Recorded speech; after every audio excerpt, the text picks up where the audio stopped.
Assalamualaikum warahmatullahi wabarakatuh. Bismillahirrahmanirrahim. Wa ala alihi wa sahbihi wa ala. Salatu wassalamu ala Rasulillah wa ala alihi wa sahbihi ajma'in. Qala rabbi shrah li sadri wa yassir li amri wa hlul 'uqdatam min lisani yafqahu qawli. Amma ba'du. Bapak Ibu sekalian, jamaah sholat Isya Masjid Al-Khairat yang dimuliakan Allah. Alhamdulillah, hari ini kita sudah mencapai hari yang ke-20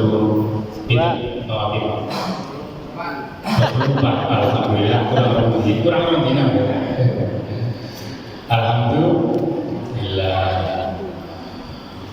kita bersyukur kepada Allah karena pada hari ini, malam hari ini kita bisa menikmati puasa, kita bisa menikmati takjil, berbuka, kita bisa menikmati sholat isya berjamaah, dan insya Allah nanti kita lanjutkan dengan sholat tarawih, sholat witir berjamaah. Alhamdulillah,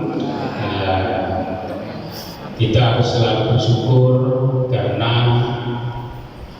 nikmat itu luar biasa datangnya dari Allah.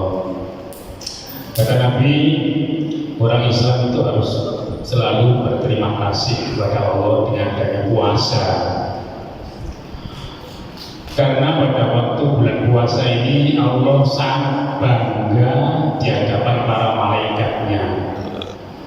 Malaikat itu jumlah itu nek wong siji malaikate loro. Nek wong iki jumlah penduduk dunia 8 miliar, berarti malaikat sing menungso mawon 16 miliar. Terus sing jaga pohon-pohon itu enten, sing jaga daun yang jatuh itu enten malaikate. Air hujan yang jatuh itu juga ada malaikatnya. Semuanya ada malaikatnya. Ini triliunan, beribu triliun. Itu Allah sangat bangga kepada hambanya yang hari ini bisa berpuasa dengan sabar. Itu dicatat sebagai amal ibadah yang luar biasa. Kemudian mereka umat Islam itu beribadah puasa dengan sabar, menunggu ibadah berikutnya. Apa itu? Yaitu berbuka puasa. Berbuka puasa adalah juga nikmat yang luar biasa dari Allah Subhanahu wa Ta'ala. Setelah itu Allah masih sangat berbangga sampaikan kepada mereka, lihatlah hambaku, dari ibadah siang menuju ibadah takjil berbuka, kemudian menuju ibadah lagi sholat maghrib. Bukan hanya itu, menunggu ibadah berikutnya sholat isya berjamaah. Itu Allah sangat bangga sekali. Bapak Ibu sekalian, kemudian yang kedua kami ingin sedikit menyampaikan bahwa sebagai ekspresi ya, sebagai tanda peringatan Nuzul Quran yang kemarin di sini ada pengajian Nuzul Quran, betul ya? Ya, istilah pilih kita Nuzul Quran, datangnya turunnya Al-Quran di bulan suci Ramadan adalah tidak ada keraguan sedikit pun. Dzalika kitabun la raiba fihi, tidak ada keraguan sedikit pun. Dan ternyata di zaman sekarang yang saingannya telah maju besar, Al-Quran itu sudah dibuktikan oleh orang Barat, bisa dibuktikan keilmiannya. Jadi bukan Al-Quran itu bukan gawean dari Nabi, tapi benar-benar wahyu dari langit, dari Allah. Sebagaimana beberapa waktu yang lalu saya sampaikan dalam Jumatan bahwa seluruh alam ini bertasbih kepada Allah. Sebagaimana ayat dalam surat Al-Ahzab 4 kalau tidak salah. Allah berfirman, "Yusabbihu lahu ma fis samawati wa ma fil ardh." Yusabbihu lahu, maka bertasbihlah mereka semuanya lahu kepada Allah. Ma fis samawati, semua apa yang ada di langit, ma fil ardh, dan juga yang seluruh yang ada di bumi. Sebuah contoh dulu pernah saya sampaikan bahwasanya ada penelitian ilmiah tumbuh-tumbuhan itu bertasbih ketika dibacakan Al-Quran. Mereka itu kayak mendapatkan vitamin, lebih cepat tumbuhannya daripada mendengarkan suara-suara yang lain. Kemudian nuzul Quran adalah malam turunnya Al-Quran yang kebaikannya lebih dari 1000 bulan. Itu pun juga sudah dibuktikan oleh orang-orang serius di luar sana. Seorang ilmuwan dari Mesir telah menyampaikan bahwa NASA itu sebenarnya sudah menemukan yang namanya malam Lailatul Qadar, tapi dirahasiakan. Selama 18 tahun NASA itu di Amerika, tempat penelitiannya ruang angkasa, mereka meneliti bahwasanya setiap hari rata-rata itu ada meteor yang jatuh kepada bumi, tapi tidak sampai ke bumi. Itu rata-rata dalam satu hari 2 kali, 20 kali meteor jatuh dari angkasa ke bumi. Nah, dalam 1 tahun 360 hari itu ada 1 hari yang meteor itu libur. Mereka juga enak. Ini hari kok tidak ada meteor yang jatuh sama sekali ke bumi selama 24 jam, berarti 1 hari 1 malam. Tidak ada meteor yang jatuh sama sekali. Kemudian hawanya itu tidak dingin dan juga tidak panas. Mataharinya bersinar terang, agak kemerah-kemerahan, tapi tidak ada apa itu ya, tidak mengandung penyakit sama sekali, tidak mengandung radiasi sama sekali. Itu dalam siangnya. Kemudian ternyata itu adalah malam Lailatul Qadar, karena setiap meteor libur dalam 1 tahun sekali itu harinya tidak tentu, dan pada waktu bulan puasa harinya nggak tentu, setiap tanggal 20 puasa tidak ada seperti itu. Harinya berganti-ganti, tapi pasti ada 1 hari yang libur meteor nggak jatuh ke bumi.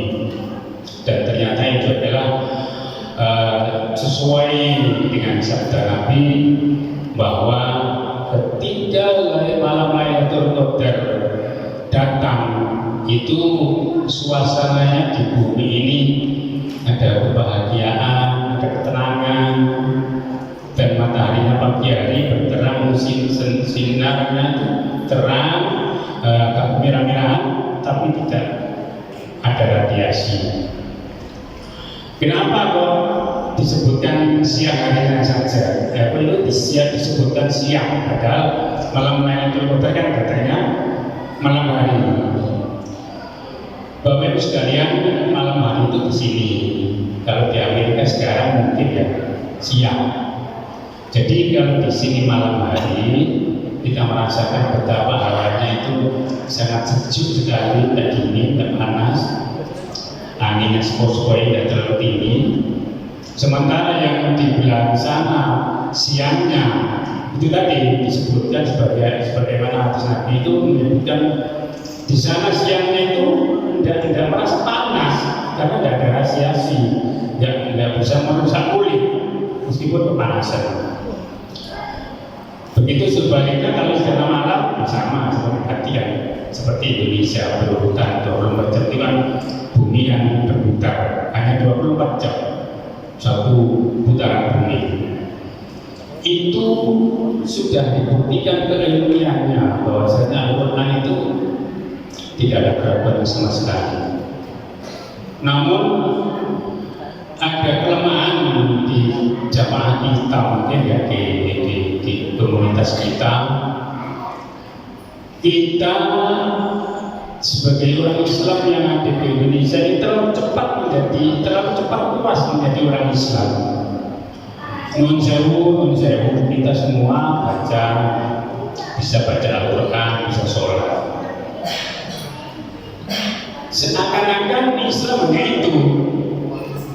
Kita sudah sholat, kita sudah baca Al-Quran, bertindak terus, sudah berbangga hati. Disitulah kelemahan umat Islam. Sehingga kalah oleh negeri. Kadang-kadang kita Islam itu meneliti isinya ayat Al-Quran. Sehingga banyak ilmuwan luar negeri itu yang masuk Islam karena penelitiannya itu. Termasuk Michael Hart yang mengarang buku 100 tokoh dunia itu orang Yahudi. Itu nomor 1 yang paling cerdas itu adalah Muhammad, padahal dia orang Yahudi. Jamaah sekalian, itulah kelemahan kita. Oleh itu momen Ramadan tahun ini monggo kita sebagai umat Islam yang kemarin dikatakan oleh Ustaz Ismail, kita sudah menjadi orang Islam, ada yang 20 tahun, ada yang 50 tahun, ada yang 60 tahun. Masuk menunggu nggak ada peningkatan. Kadang-kadang kita terbelenggu oleh rutinitas ritual. Kita hari bulan puasa mengikuti traweh, mengikuti darus, ya kayak sudahnya itu kayak padahal seharusnya masjid ini ada pengkajian, ada kajian ya. Sebelum maghrib mestinya ada kajian Al-Quran atau apa itu setiap hari diikuti oleh jamaah seperti di Masjid Agung, di masjid yang lain. Seharusnya seperti itu. Selama kita tidak ada kegiatan yang untuk mengkaji ilmu agama Islam, maka ya insya Allah selamanya kita seperti ini, tidak ada peningkatan. Oleh itu mudah-mudahan depan kita bisa mensosialkan, mempraktekkan bagaimana masjid ini diadakan kajian-kajian.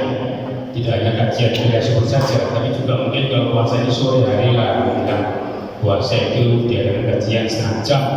Nggak usah lama-lama biar nggak jenuh. Jamaah sekalian, mungkin ini dapat kami sampaikan. Mudah-mudahan ada benar manfaat.